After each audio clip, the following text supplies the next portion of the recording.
Alors, on va aller créer un sous-titre. Voyons un peu, est-ce qu'on a déjà un sous-titre? Oui, on a sur cette page-là un sous-titre sur laquelle, au fait, peut-être qu'on va faire une numérotation sur les pages. Ce serait peut-être pas mal.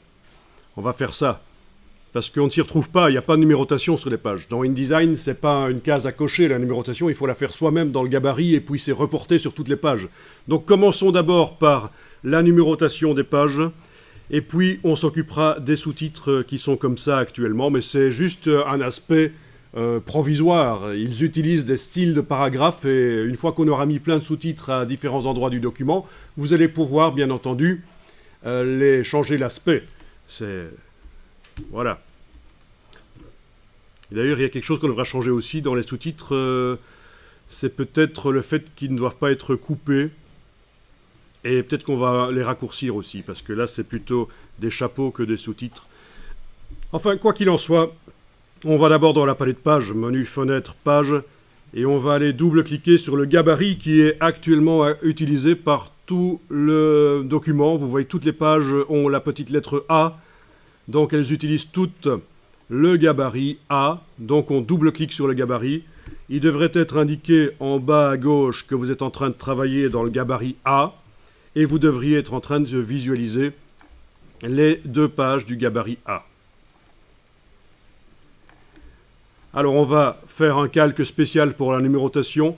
Pourquoi? Parce que ce sera plus simple de verrouiller la numérotation dans le gabarit. Si je veux aller faire d'autres modifications dans le gabarit, je pourrais verrouiller les blocs de numérotation, ils ne vont pas bouger par erreur pendant que je suis en train de faire autre chose dans le gabarit, mais aussi parce que le fait de mettre la numérotation sur un calque qui va être au-dessus des autres va faire en sorte que la numérotation arrivera systématiquement au-dessus des éléments que je mettrai sur les pages.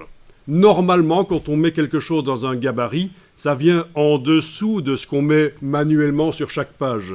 Sauf si on a prévu de mettre la numérotation sur un calque supérieur. C'est ce qu'on va faire ici.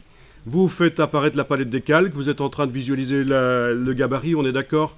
Vous créez un calque qui va se mettre au-dessus de tout, donc vous le déplacez au-dessus du calque image flottante. Vous allez pouvoir double-cliquer sur lui et je vais l'appeler numérotation. Voilà. Et dans ce calque, on va créer un bloc. Alors, vous prenez l'outil texte et vous allez... D'abord, on va verrouiller les autres calques, ce sera plus simple.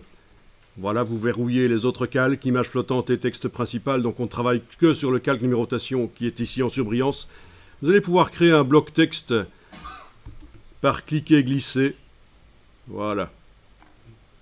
Si ça ne marche pas, c'est peut-être que vous avez oublié de verrouiller les autres calques. Et en cliquant avec l'outil texte, vous avez mis le curseur dans un des deux grands blocs texte qui sont dans le gabarit.